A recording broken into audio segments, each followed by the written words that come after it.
Quando a gente vai pensar em poesia, aí essa ideia do resumir, ela perde mais ainda um sentido, pelo menos se a gente pensar no texto, né?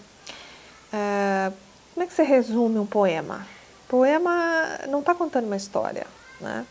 Não está fazendo alguma reflexão, que poderia, por exemplo, ter uma crônica em que o autor reflete um pouco sobre algum tema. Poesia é uma outra forma de linguagem.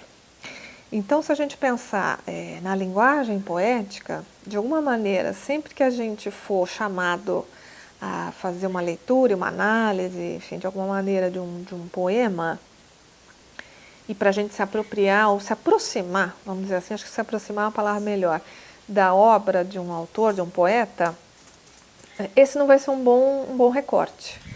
Então, se a gente for pensar no Camões, nos sonetos camonianos, para a gente se aproximar dessa obra, a gente vai ter que pensar muito nessa forma de organização da linguagem poética.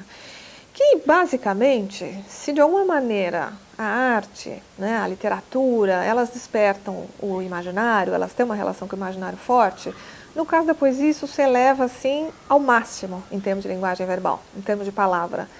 Você vai ter um trabalho sempre figurado com a linguagem, e esse é o grande ponto. Quer dizer, a linguagem talvez seja, independentemente da temática do autor, uma temática que lhe seja mais própria, que ele goste mais e que ele tenha mais interesse, é a linguagem, é o trabalho com a linguagem que vai ser o ponto central.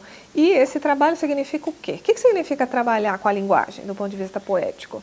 No caso do Camões, vai ser, com certeza, trabalhar com uma estrutura de organização da palavra no verso, que é uma estrutura normalmente rígida. Quer dizer, o Camões não está num contexto de pensar em formas livres, pelo contrário.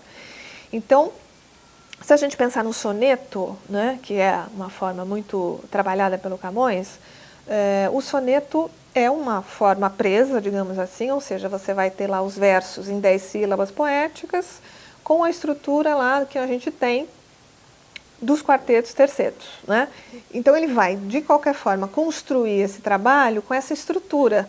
De alguma maneira, a língua, ela, seja qual for a temática que ele for trabalhar, ela tem que caber nessa estrutura. E ela tem que ficar adequada, porque eu poderia... Imagina assim, vamos fazer um exemplo idiota, né? Fazer caber. Aí você quer pôr uma roupa menor do que aquela que é a sua. Não vai caber, assim, pode caber meio na força, né? Fica meio... Não, tem que caber exato. Uma roupa de alfaiataria, quer dizer, você tem que caber numa medida exata. Não pode sobrar, não pode faltar. Então você vai ter que ter todo um trabalho com o ritmo, com a pontuação, não só com a sílaba poética, mas com a pontuação, com a escolha das palavras, com a sonoridade, para que... Então, olha que mega trabalho que se tem. Você vai escolher a temática, você vai pensar nisso, você tem uma mensagem que você vai passar, mesmo que imaginativa, ela é uma mensagem figurada, que vai se adaptar a uma forma, não é, rígida, no caso do Camões, que vai ter que seguir uma melodia. 7 anos de pastor, Jacó servia Labão, pai de Raquel, serrana bela. Tudo isso é moldado por um ritmo, uma pontuação do soneto, né? É diferente de você dizer assim, 7 anos de pastor, o Jacó servia o Labão, que é o pai da Raquel, que era uma serrana que eles entendiam como bela. Mudou totalmente. É outra forma de dizer, né?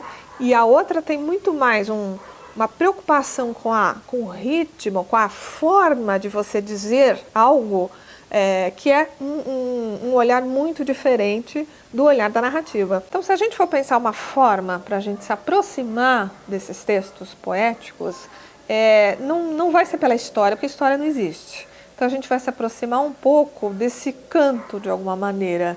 Vamos pensar assim, a poesia tem... Claro que a poesia não é só lírica, não é só uma poesia que vai falar de temas ligados assim, a alguma coisa em perspectiva mais individual, enfim.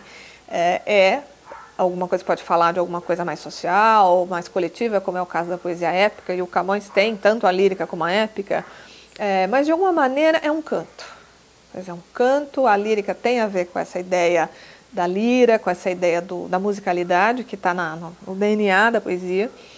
E aí talvez pensar na musicalidade, pensar na figurativização da linguagem, essa é uma forma. Quer dizer, como que um determinado autor vai construir a sua própria musicalidade, como de alguma maneira ele vai construir a sua linguagem.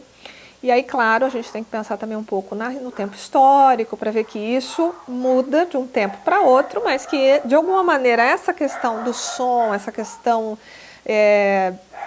de uma linguagem mais conotativa vai acompanhar e tem acompanhado a poesia desde, de alguma maneira, a sua origem.